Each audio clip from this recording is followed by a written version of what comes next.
Birdland Tonight is your place for Orioles post-game coverage for fans by fans.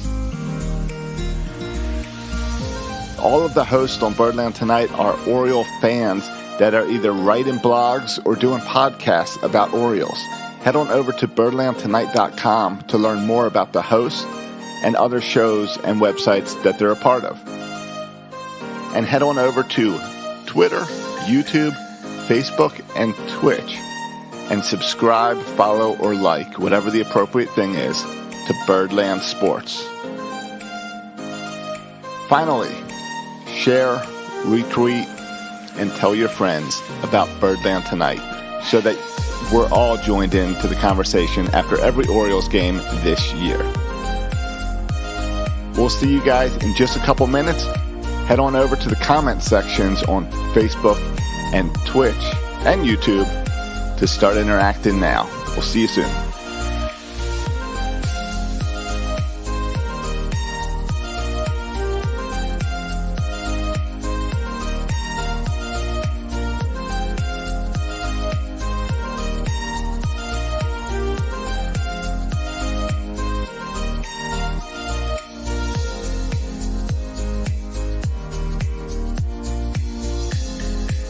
Did you know Birdland Tonight is also a podcast? Head on over to your favorite podcast app and subscribe to Birdland Tonight to get the audio of this show every morning ready for your commute.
Thanks for joining us. We'll get started in just 1 minute. Make sure that you have subscribed to us on your favorite social media. Look up Birdland Sports on Twitter, Twitch, YouTube, and Facebook. Like, follow, retweet, share. See you in a moment.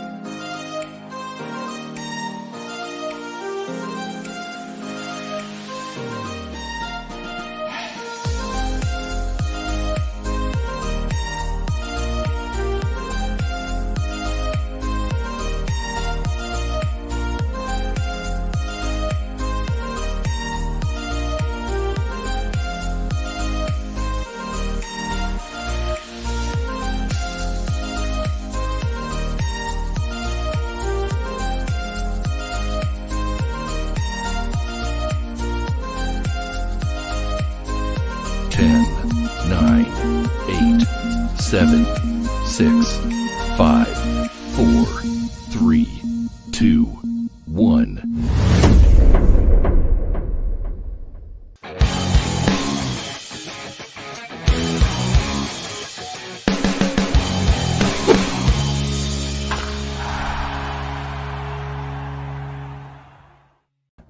All right, welcome to Birdland Tonight. Even Masson understands the moment of what we've just seen, as they are even doing a post-game show, I think, for the first time this year. Andrew, how are you doing? Josh, I am a little too wired for what we've just seen today. This is incredible. This was a game until I see Matt is trying to jump on as well. So let's bring Matt on. Let me on. There you go, Matt. He is. And I see you're dragging Silas into this. because My I young guess son you just want, watched you want to Orioles mark history. something Orioles that history. something we've never seen really in our lifetime. Nope. And so Silas is going to be able to. He's not going to remember it at all. He's 3, but he was there to see the last out and see the John Means get mobbed. I'm trying. Silas, did you like that, Silas? Oh, Silas can't hear me. Yeah. Nor does he care. He doesn't care. He just But I mean that's we all. It's an afternoon game. We all work. It was kind of the thing where you all hop on the game late or you listen to it on the road. And it was also a getaway game from a West Coast trip. We knew John Means was pitching, but we kind of figured it's a ho-hum type of game. We'll get the win because every time John Means pitches, we have an opportunity to win. But I realized I was watching the game on mute while working and didn't even realize what was going on, except that the Orioles were doing well. At what point did you realize, Josh? Like When I got a text message of just 2 eyes. And I was like, and then it took me a whole nother 2 innings to figure out what the eyes meant. So I listened to the first 4 or 5 innings of this game on the radio while working, got home, was watching it on my phone. I won't say that I was watching it on my phone while driving home because that would be wrong of me to admit, but I'll just say I had eyes on it from an early point. Got home, watched the rest of it, watched the final 4 or 5 innings here from home. And I could even tell early on, just the way that Jeff Arnold and Brett Hollander were calling the game on radio, that this had the recipe. And I thought early on, even just listening to this game on the radio, the tone that they had was this had the recipe for something special. And indeed, it turned out to be that. You could even just sense it from the way that Brett Hollander and Jeff Arnold were calling the game on radio. And then when you turn on the TV and you hear Ben McDonald and the way he's describing the way that John Means is pitching, you could tell that this thing was kind of in the works, even from Jump Street. Like you mentioned, Josh, getaway day, West Coast team. It's the Mariners who, don't have a lot to offer offensively. And it's John Means who has been pitching so damn well this entire season. And to put it all together like this in a performance like this is just remarkable. And we've never had. I mean, when John Means pitches, and I'm sorry, like my experience watching the game was, I was at the dentist. So I'm still numbed up, and I'm trying to enunciate, but I'm still pretty numbed up here. Yeah. And so I probably shouldn't be on this post-game show, because I got out of the dentist at the 6th inning, just in time to see the Cedric Mullins, or to hear the That's Cedric fantastic. Mullins sliding catch. I just wanted to come on here because it was a freaking no-hitter. And John Means, we haven't had a guy, I feel like, who was even think about this, right, for so long. That you could even like I can't. It's hard for me to even imagine we have a pitcher who is capable of doing this. So let me ask you guys a question really quickly. Do you know who the last Orioles pitcher was to take a no-hitter through 8 innings? Well, I know the last no-hitter. No. For the Orioles by a single pitcher. So who blew it in the 9th? So the last pitcher to take a no-hitter through 8 innings. No, don't know. I don't know. All right. It happened on September 28th, 2006 in New York against the Yankees. And it was done by Daniel Cabrera. Yeah, okay. Yeah. All right. Like that we're talking. So even though we're talking about Daniel Cabrera, that's 15 years ago we're talking about that we even had a chance to get into the 9th inning with something like this. Well, even John Means, we talked on 336 this past week about how John Means, we talked all offseason about how John Means is our ace. Not necessarily an ace in baseball, but that we were seeing him transition this year to a true ace. Yeah. And even before this game, he had never pitched in the 8th inning. His best performance was 7 innings. Yeah. So to see this, and like you said, it was dominant from the beginning. Wasn't it finally like 26 out of 27 first pitch strikes? It was, and it was also the minimum faced, of course. This should have people are not going to remember this, but this should have been a perfect game because the reason it's not a perfect game is because of a drop third strike on a strikeout where the runner reached base. Yep. So and that's what I wanted to ask you guys about. Were either of you guys were not able to see that pass ball on the third strike? No, I didn't see it. I heard about it, but I didn't see it. Yeah. All right, me either. And I was looking for replays and I couldn't find it. We'll see it, trust me. I'm sure we'll see it on Twitter. But I really want to know, and maybe in the comments people can let me know. I really want to know if we had a real catcher. Like we've been complaining about our catchers all season. We have. It is you guys know where I'm going with this. If we had Jesus up here catching for the Orioles, would that have made a difference? Is it now not just the Orioles or not just Oriole fans that want a better defender behind the plate? I don't know. It might have been a ball that would have gotten past anyone. It was apparently a breaking ball. So, and I think it was ruled a wild pitch. But there's been a lot of pitches this year that have been ruled a wild pitch. So I didn't know you could rule a wild pitch on a swing and strike. I thought once they swung, it's automatic pass ball. No, I think you can certainly rule. I've seen a wild it called pitch. a wild pitch. Yeah. All right. Well, the weird thing was on the at-bat app, it said perfect game on the at-bat app. It did for a while, which is incorrect. And that's because it was saying that Matt, for a while, yeah. Yeah, that's because Matt. Sorry to burst your bubble, but there's not a man sitting there marking all this stuff. It's all electronic.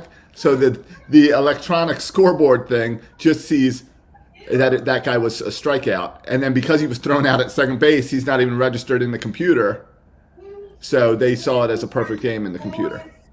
They're going to have to fix that computer and teach them what happens in this situation. Yeah, people want robot umps. Though, from what I heard, this game could also have used some robot umps. Yet, despite that, John Means still. The zone was a little tough on both sides. It was an even zone, but it was a little tough. They were not getting a lot of the low pitches in the zone.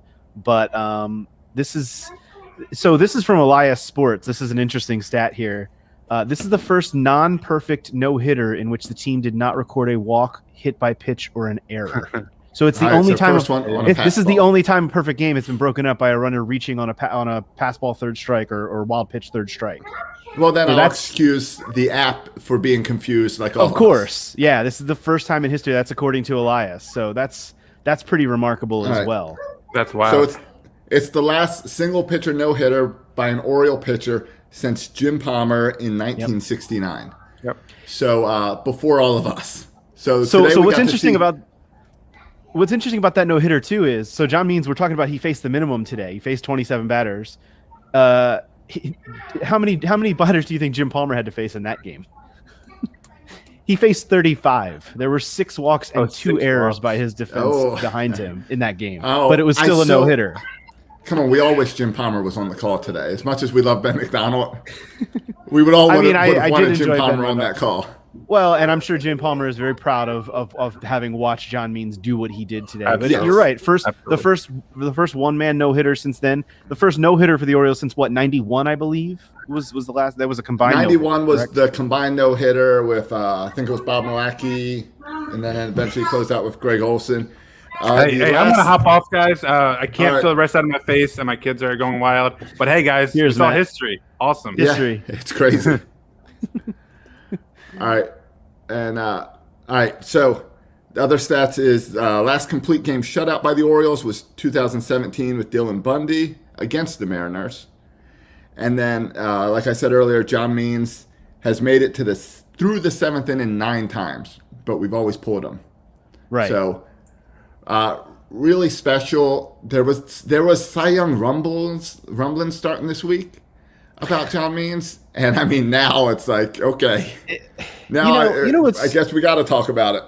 You know what's really interesting is there have been 2 players on this team so far this year, and we're only a little over a month into the season, but there's been 2 players that have been, I guess, kind of talked about in Orioles circles as these guys should be getting more national attention. Obviously, Cedric Mullins for what he's doing with the bat, and John Means for what he's doing on the mound. This obviously vaults him into more of a national conversation. He was obviously an all-star in 2019, had the tough start to the year last year after his father passed away, struggled early on in the season, turned it around in the last kind of few weeks, and his last couple of starts were very good, and has turned that and bounced that into just a remarkable start. So this is certainly Cy Young should be talked about at this point. And granted, we're a month into the season. Who knows how long John Means can keep this up? But this was the kind of performance today that, and what I thought, Josh, was very interesting about this performance today was, especially early on, we will normally see John Means be dominant with his changeup.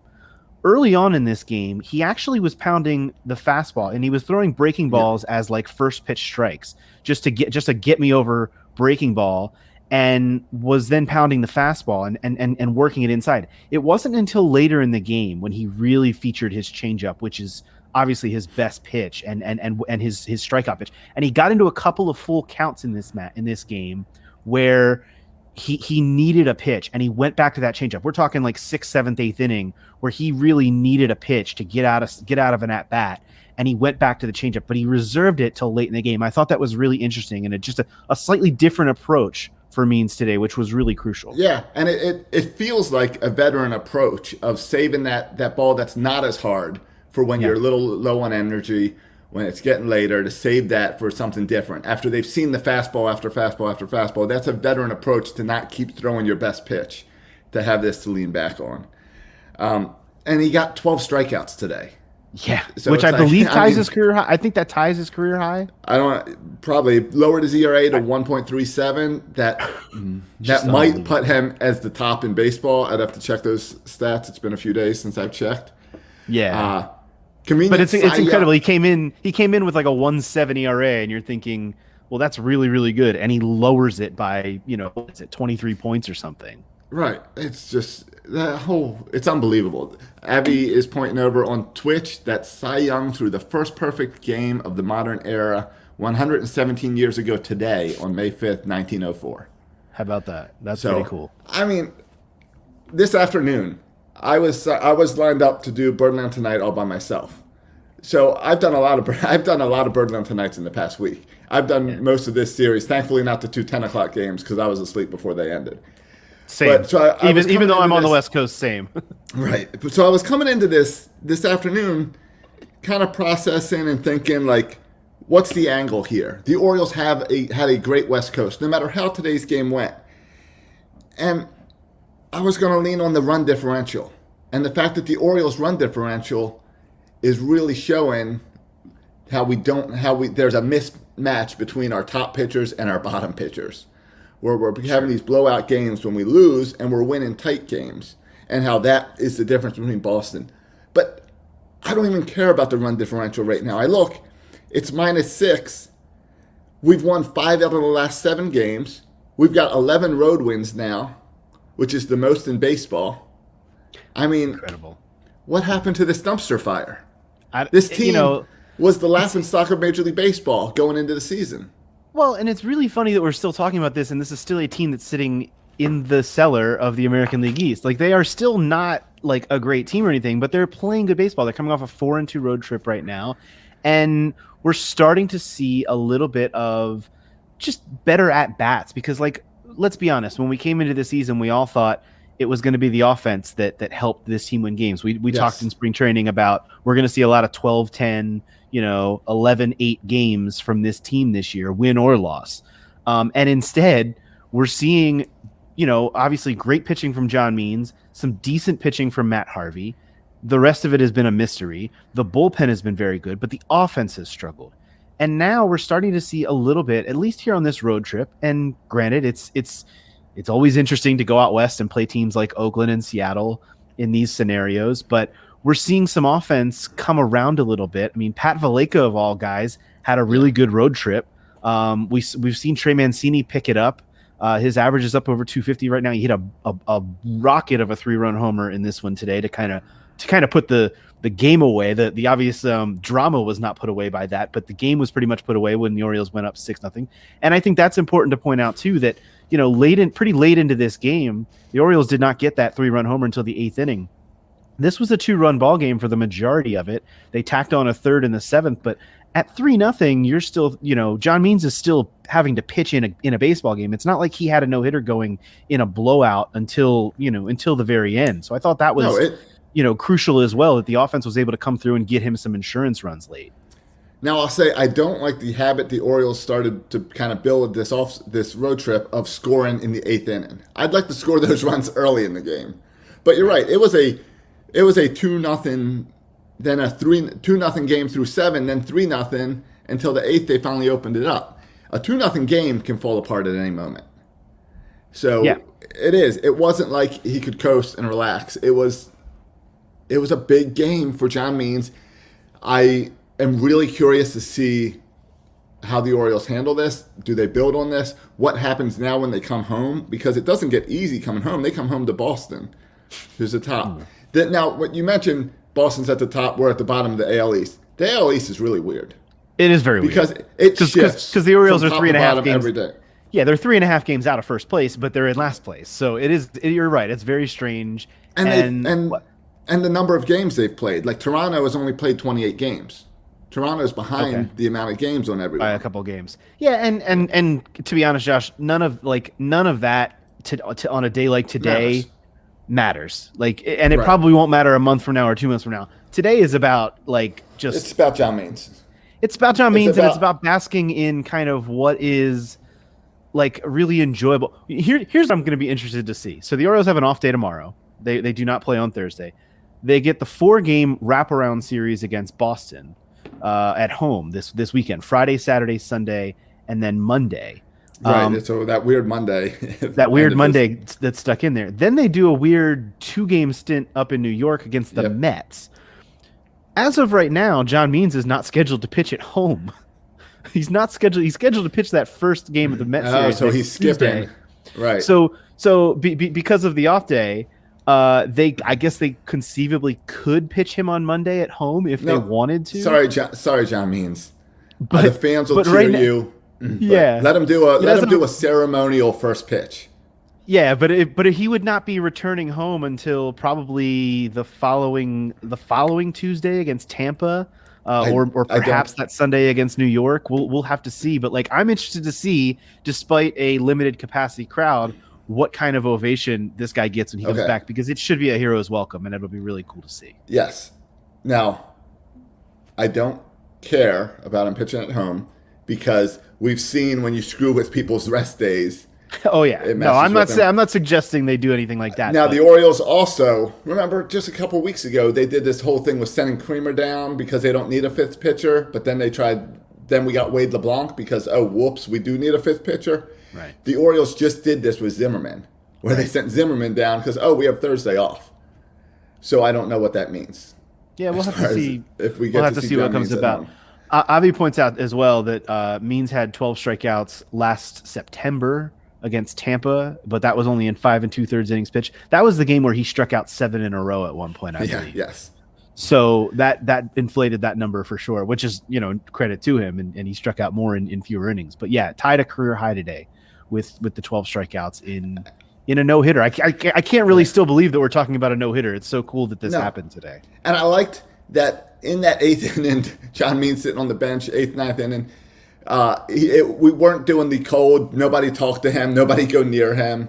He was talking to people, they were high-fiving him and all. It looked like, as important as it was and as focused as he was also relaxed and having some fun. And enjoying it. Question. That pump fist when he got to change up across and strike out and stuff, like he was enjoying himself, which I think a lot of times in these no-hit moments, it really looks like the guy is not enjoying himself, that he's in pain to get through this. Yeah. The one other stat about the changeup today from Jason Stark, Mariners had 24 swings on John Means changeups. They swung and missed at 14 of them, which is just more evidence of how devastating that pitch is. One other stat here from Stats by Stats. John Means is the second pitcher in the American League history to throw a no-hitter with 12 or more strikeouts and no walks. He joins Felix Hernandez, who threw his perfect game in August of 2012 in that stat. So that's pretty remarkable. The 12 strikeout number does stand out in a no-hitter. I wasn't sure it would, but it certainly does if you're joining a guy like Felix Hernandez. Of course, former Oriole great Felix Hernandez, who had who threw that perfect game back in 2012. So really cool, like nerd guy numbers coming out of this for me. I'm eating all of this up.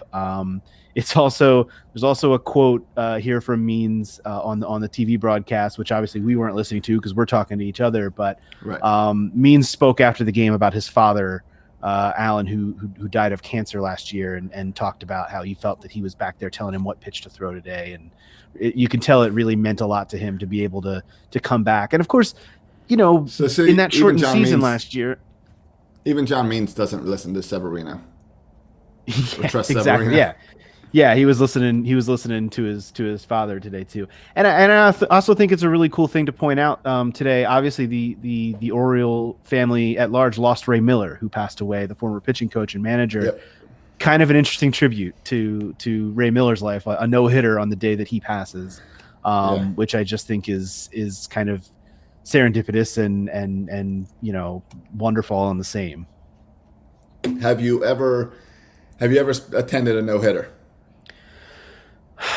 So I believe, and I would have to double check about this, but I believe I was at the one in 1991, but I was 2 years old.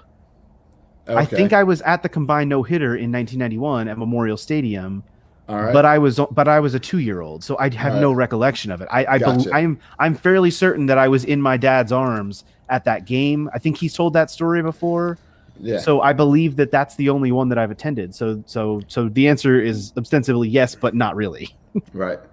I attended the only no-hitter in Camden Yards history, which was Hideo Nomo, correct? Which was Hideo Nomo in 2001. Where we were on the other side of it. Right. And there's a point in the game where it shifts, where it doesn't matter that you're an Orioles fan. It doesn't matter that you're the team on the other end. You want to see history. And I think it was cool to see that at the end of the game, to see the Seattle fans cheering as well. Well, because you got to understand what you just saw. It also feels like, and part of this is the fact that they did have Felix Hernandez up there for a while. It feels like there have been a lot of no-hitters in Seattle in recent years. It feels like I recollect even opposing pitchers have thrown no-hitters in Seattle, whether that has something to do with the Mariners not being an offensively potent club or the fact that it's a little bit more of a pitcher's ballpark. But that kind of speaks to the I think, like I said at the top of the show, the recipe for today, it being a getaway day, an afternoon, a Wednesday afternoon game against the Mariners, these two teams, the Orioles trying to get done with the road trip, and they've got a guy who's been pitching lights out anyway on the hill. The recipe was kind of there for something like this to happen. And I think we even heard that on, kind of on the broadcast from both the radio and television standpoint today. It kind of felt like this was almost meant to be. Yeah, and I'm glad they've got an off day tomorrow because they're going to be celebrating today. That plane ride tonight is going to be a whole lot of fun coming back to Baltimore. It is. And I by the way, I have now seen the video of the drop third strike since we've been talking. Definitely something. It's questionable. Definitely something that should have been blocked by a average defensive catcher. So we can rue that to the day. There's still no perfect game in Orioles history, but this one certainly should have been.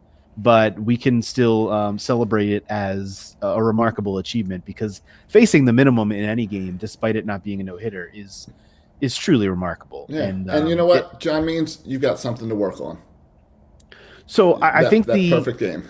Yeah, exactly. He's still got something to strive for. I think the other thing to discuss after this game, other than kind of John Means' national profile rising, which we talked a little bit about. Well, and I got some concerns about that. What are your concerns about? All right, is it a good thing that John Means' profile is rising nationally? Because this game. It's been kind of the building up to this, but this game really put some pressure on Elias about does he trade John Means this year or does he build on John Means? So that's where I was going. I'm a build on John Means guy. Okay. But I'm sure there's also pressure to trade him. He'll never pitch another. This is the peak John Means. The word trade is the one I was going to use to lead us into this next conversation. And I guess, look, I want to first start this because I know we're going to get a lot of crap if we start talking about should they trade John Means, like immediately after the guy just threw a no-hitter, we should be celebrating that. But it is a relevant discussion to have. It was a conversation already leading up to this game. Correct. And this is the big explanation point that you like, what do you do? Yeah. Yeah. So I think the national profile is obviously raised by this. I think there are questions about, we obviously saw John Means break onto the scene 2 years ago in 2019 when he was an all-star and had a great season. Right. And was even though it was a bad Orioles team and he was the only all-star, he was a deserving all-star. It wasn't like Ty Wigginton's all-star appearance for the Orioles. You know, he was a deserving all-star that year. Yeah. So we're not talking about required to have someone. Exactly. We're not talking about that situation. So I think that after last year, he obviously had the struggles with the injury early, and obviously we've talked about the death of his father affected him greatly, but turned it around at the tail end of last year, and then has propelled it into this year. I still have a lot of questions about the sustainability of something like this, not just for John Means specifically, but frankly for any pitcher. It's very rare that, and we talk about ace versus ace on this staff. It's very rare that you get a pitcher in the game today or any other time that is Clayton Kershaw, Max Scherzer, Yes. Justin Verlander from years back, who can sustain it over 4, 5, 6, 7 years. And I'm not 100% convinced that John Means is the guy to sustain it. Therefore, John Means is obviously, especially after today, at his peak value, I believe. Right. And I think there's still teams that are going to want to see it more. Obviously, he's done great things, but he hasn't done it over a longer sustained time. He hasn't done it over a full season, other than 2019. He hasn't done it over two full seasons. So therein lies the debate. Do you ride this out for the rest of this season, or if this continues, if he still has a sub-2 ERA come July, are you almost forced to pull the trigger by on deadline day or just before it, because his value will never be higher? But again, you could go the other way around. Right now, we are a month into baseball. The Orioles are one game below 500. No one predicted that. No one expected that. So I think a lot of it has to do with what the players around him do. If we're here a month from now and we're in early June and this team is playing 500 ball, then I think you lean more on, well, maybe I do bring Adley up this year. Maybe we have fun with this year and do that and ride. You don't have baseball. You have to take your moments, because baseball, you can quickly go back into that cellar. And I know Mike Elias has been very clear that it's not about this year. The payroll shows you this year. Wade LeBlanc getting a start shows you it's not this year. It's next year would be the let's start to work towards.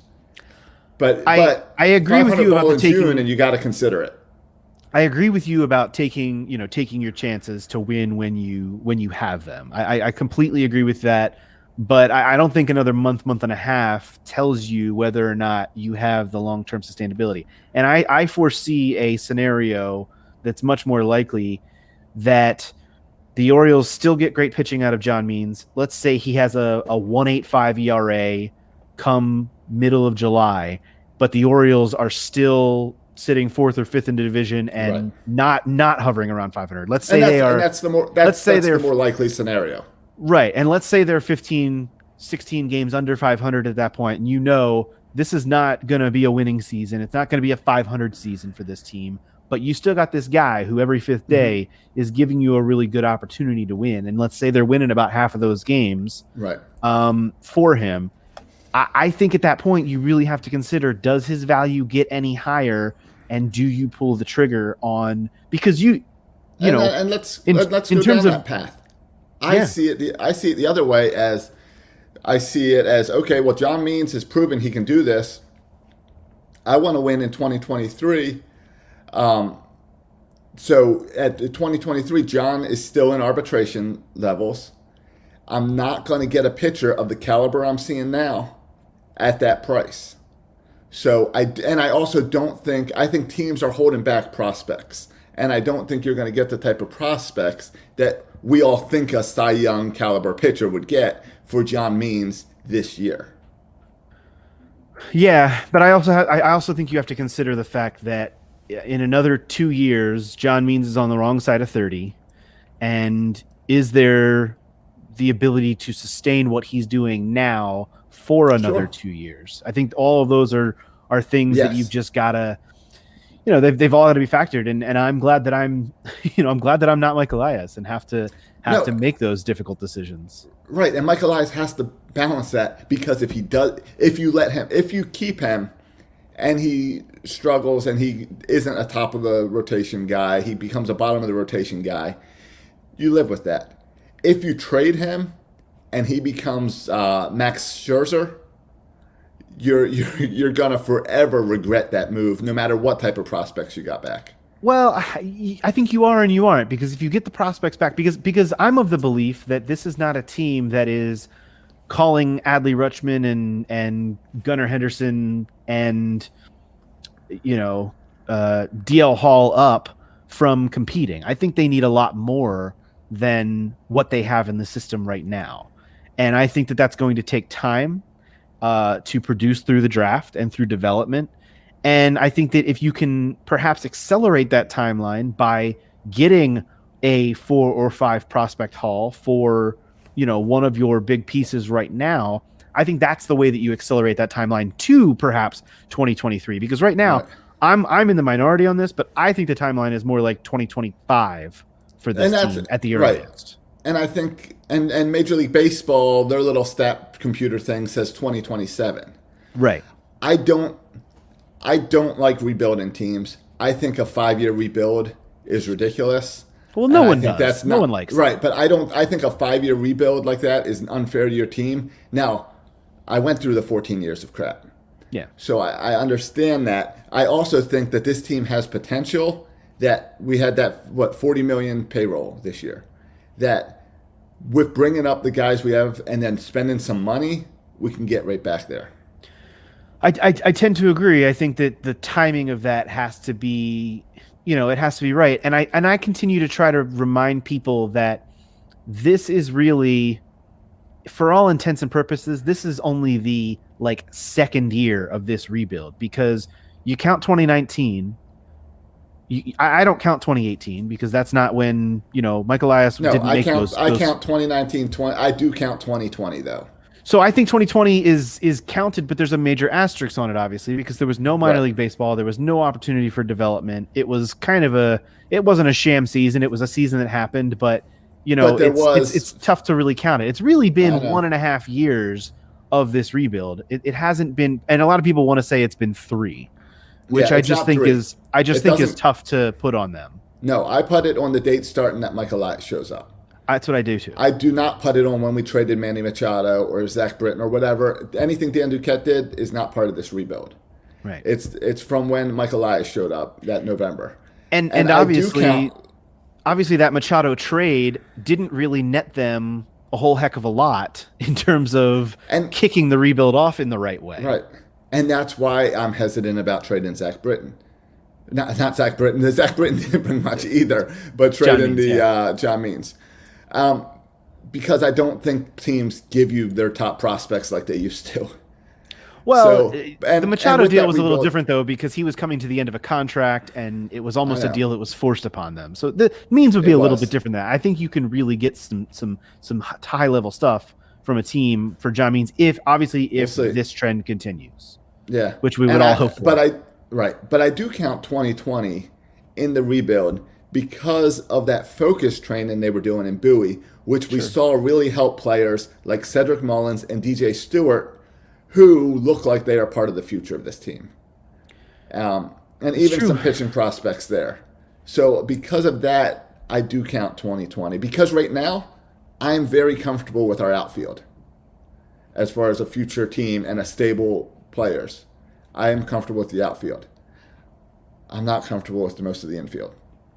Well, or the rest of the pitching behind the guy that we saw today do remarkable things. Even though people will say it was against the Mariners on a getaway day, it's still really cool to have seen what we saw today, and and really important to acknowledge it. And I hope that, like I said, no matter when Means pitches next, I'm sure when the team comes back Friday, he will, he's going to have to take his hat off and come out of the dugout and say hello to everyone and get himself a standing ovation. They'll force him to do that, but 20 years ago, we would be at the airport tomorrow to greet him. You can't do that in post 9/11 stuff, or in a COVID world. Yeah, exactly. Right. But no, this is a big deal to Oriole fans, and everything else we talked about today. The only thing that matters is we all saw history today with John Means. Yeah.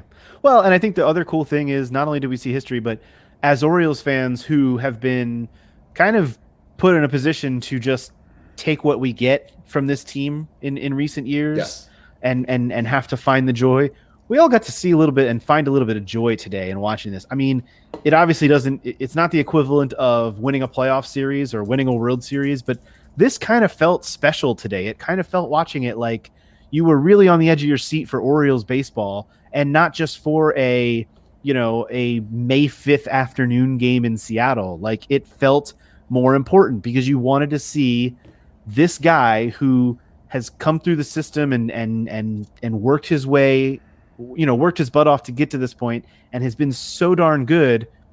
Now we've got like something to hold on to with him, which is really, really cool. Totally. Yep. And yeah, if they trade him, great. It'll be because of performances like this. If they don't, I am ready to enjoy watching John Means for many years. Yeah, I mean, I completely agree with you. I think it's certainly going to be something that's talked about on all of the, the sports talk shows for the next few days and weeks, is what's next now for not just for Means, but what does this do for just the morale of this team, seeing something like that. I mean, look, we're going to see our fair share of 8-0 losses by this team the rest of the year.